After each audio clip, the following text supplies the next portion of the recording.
Hey, what's going on, everybody? Welcome back to another video. Thank you for clicking on this one. You know, it's been a little while since I've been able to get out here. It's mid-July now, and last time I was out here was right at the end of May. For those of you that watched that last video where I shot those 3 pigs, that has been the last time I was out here. And between taking a family vacation and having to work a little more than usual, as well as the fact that it's just been extremely hot here in Texas and Oklahoma. We've had some 104-degree days in June with a heat index of like 114, 115, and for me that's just a little bit too extreme, a little too hot for me. But I was able to get out here today. I'm actually really early. I had to hit the feed store before they closed at 5, and now it's 5:17. I'm sitting here. I'm gonna have to sit here for probably another hour before I get off and go in there. It's 84 degrees. We got mostly cloudy skies, good southeast wind, about 10 miles an hour. So the weather should be really good. For mid-July, I will take this weather every day of the week. Just a lot nicer, you know, it's not as hot. As far as what's coming in, I'm really not sure. Last time I was out here where I shot those 3 pigs, I noticed that the squirrels had chewed through the wire that connected my camera to my solar panel. And when they did that, the batteries on the camera went dead about 3 days after I was out here last, so I'm not real sure what's coming in.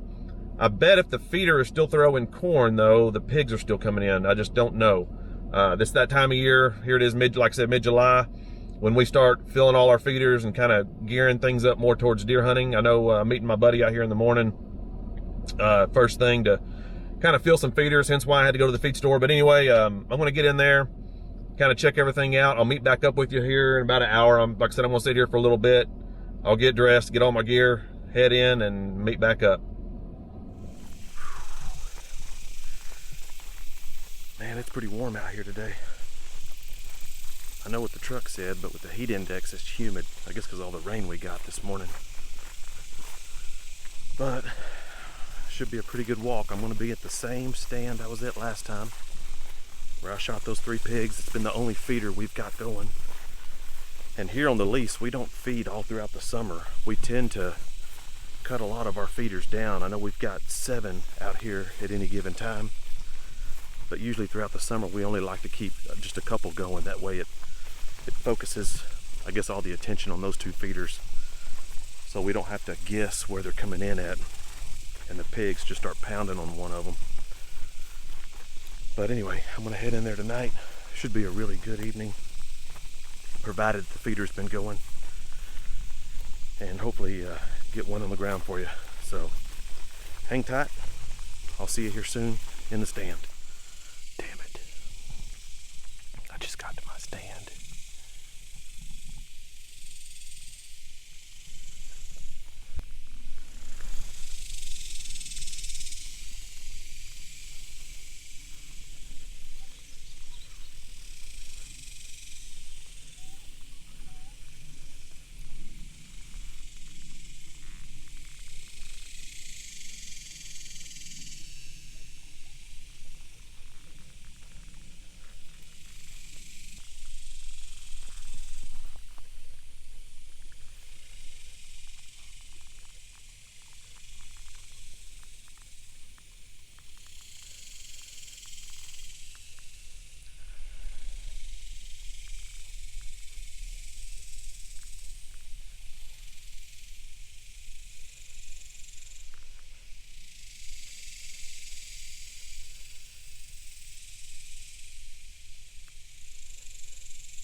Here, and there was a pig with some piglets, a sow, lone sow, already at the feeder. The problem is, normally I could have climbed up in my stand right here, but I've got a freaking coon in my stand. So I couldn't get in the stand to shoot. And somehow I gotta get this little sucker out. It's a little baby coon. I don't see a mama nowhere.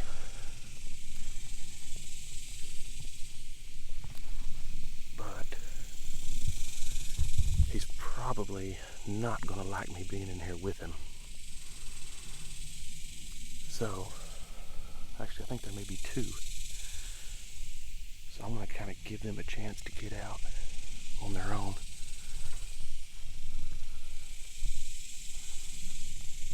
And if they decide to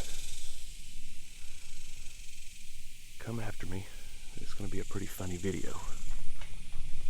But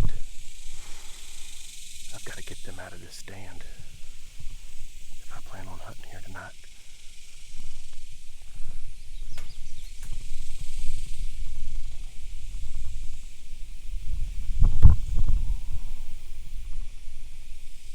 Hey, buddy. Ooh.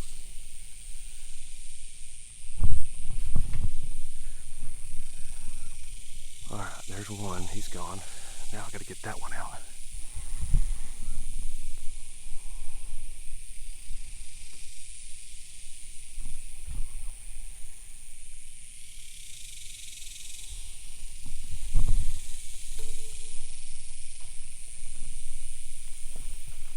Get down and get my gear gathered up. Maybe he'll decide to leave. Well, he's on the outside of the blind now, at least. He's going up the tree.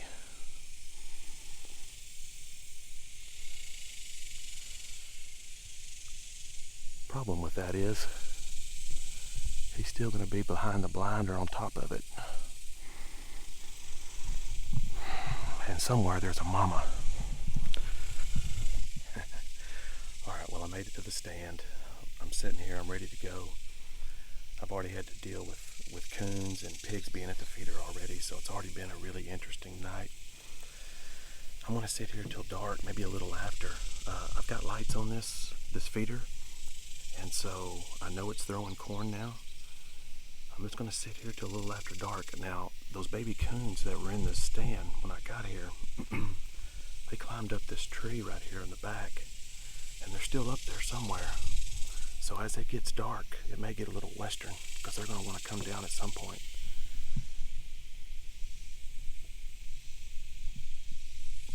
I'm not seeing them up there, but they're still up there, because there's only one branch, unless they jump from one branch to the other. But they're going to have to come down at some point, and Mama's going to come looking for them. So, like I said, it could get a little interesting later, but I'm going to sit here till dark. Hopefully some more pigs come in. I don't expect that sow with those two piglets to come back. She blew out of here pretty good, but I'm sure I've got more coming, so just wait and see.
I just got a shot on a boar that I have been trying to kill for a while now. I've been seeing that particular boar for several months, and a lot of times when he comes in, he'll circle downwind of me and get my wind and spook. He's extremely smart. However, tonight I had one thing on my side, and that was I had a couple raccoons under the feeder feeding. And whether it's raccoons or deer or any other animals under there, a lot of times when these pigs come in, they see those other animals, they just can't stand it. It gives them a false sense of security.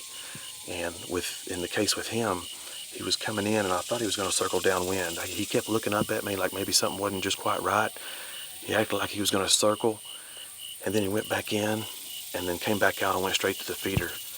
So I'm assuming that those coons gave him, like I said, that false sense of security, and he gave me a perfect shot. I hit him at about 26, 27 yards down there at the feeder. Perfect broadside. I think the shot looked really good, so I'm going to go ahead and give him about a half hour, and then I'll get down and see if I can't recover him. But he's going to be a really good one, so hopefully I'm able to recover this one. Okay, I went back and got my light, my other light. But you can see where blood splattered on that leg. He ran up, got good blood there.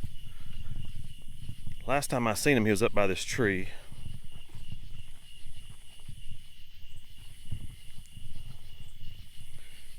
There's my arrow. Covered in fire ants, but looks like a broadhead held up really good. 200 grain iron wheel. I'm gonna go ahead and grab this arrow and I'll start tracking after that. Okay, so we know we went around this tree, and I had blood leading up to where he went in the woods. I want to kind of skip to that. There's not a lot of blood. These big pigs like this, a lot of times they won't start bleeding for 40 or 50 yards. You can see my flashing marker there. Those are Illumitax by Elusive Wildlife, and they work really, really well. I'm going to go ahead and pick up on some blood, and I've already been in there probably 150 yards and I still haven't recovered him. So I'm kind of going to fast forward because there's just not a lot of blood. It's kind of like pin drops in some places. And if I can get him recovered, I'll pick back up then. But as for the blood trail, there's just not a lot to show you. Okay, you can see where I marked. I just crossed over this fence. Now this fence is still on our property. It's just a, I don't know, it's an old cattle fence from a long time ago. But I picked back up on the trail and I found him. Right over here at the edge of the tree line is how far he made it. He actually went about, man, 250 yards. But that's where he stopped. He's a big old joker too. Man, with a shot like that, I wouldn't have thought he ran that far, but he made it a long ways. Let's see where it, that's where it went in.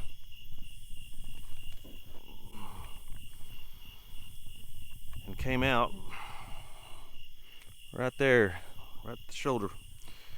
I can't believe that this pig went as far as he did. He went a long ways. But he's a good one. All right, well, it's the next morning, as you can tell. And I was able to recover him last night, but decided to come in this morning to get him loaded up and get him out of here. This big boar, he's one that's probably my biggest of the summer so far. I'm not sure what he weighs, but I'll put his weight down in the description below after I'm done here. He has eluded me all summer long. I know he's the one that's been coming in and busting me, because typically when he comes in, he always goes downwind, and for a reason that I'll explain here in a second, he decided not to do that. But the evening kind of started out a little odd. I walked up to the tripod and I had some young coons that had decided to make the base of it their home for a little bit. And while I was figuring out what to do about that, I noticed I could hear some crunching at the feeder. So I snuck over about 18 yards from the feeder behind some brush, and like you guys seen on the video, there was a sow there with a couple piglets feeding, and I decided not to shoot her because I wasn't able to get it on video. Last night all I had was a selfie stick and my cell phone. You were able to see her, but I wasn't able to position it just right where you could see the shot, so I decided not to shoot her. But this guy ended up coming in. Like I said, he kind of showed up out of nowhere. I just looked up and he was kind of looking at me. We had a little stare down for about 30 seconds or so. It seemed like forever. And he started to work his way around like he usually does, but then decided to come on in. And the reason why, and I want to discuss that with you guys, if I have a tip for this video, it's that anytime there's other animals under your feeder, even though they may not be your target species, whether it's raccoons like last night or turkeys or deer or even squirrels, if you will pay attention to those animals, they'll alert you when other animals are coming in. And in his case, he saw those raccoons feeding under the feeder and it gave him a false sense of security. So not only will they alert you, but it'll also help you as far as decoying other animals in. They see those other animals under the feeder and they assume it's safe. And that's kind of what happened with him. You know, usually he goes downwind, but he decided that those raccoons were under there eating all his corn up, and so he couldn't stand it. He had to come on in, and unfortunately that was this big guy's downfall. But I was able to make a good shot on him. I shot him with that heavier arrow setup. As you've seen, it blew right through. That was the Iron Will 200 grain. Didn't give me the blood trail I quite wanted. I'd like to see it a little heavier. However, I was able to recover him last night. It wasn't too bad. He actually went 178 yards according to Onyx, so he made it a little further than what I had thought given the shot I made. I mean, you guys seen it through and through. And last night, whenever I was doing the exit and entry video, you guys seen just what kind of shot it was. But these guys are extremely tough. These big mature boars, they can run a long ways unless you really just heart punch them. But all in all, it worked out. I was able to shoot my biggest pig of the summer, and I hope you guys enjoyed it. And you guys are going to see me again here real soon on my next one.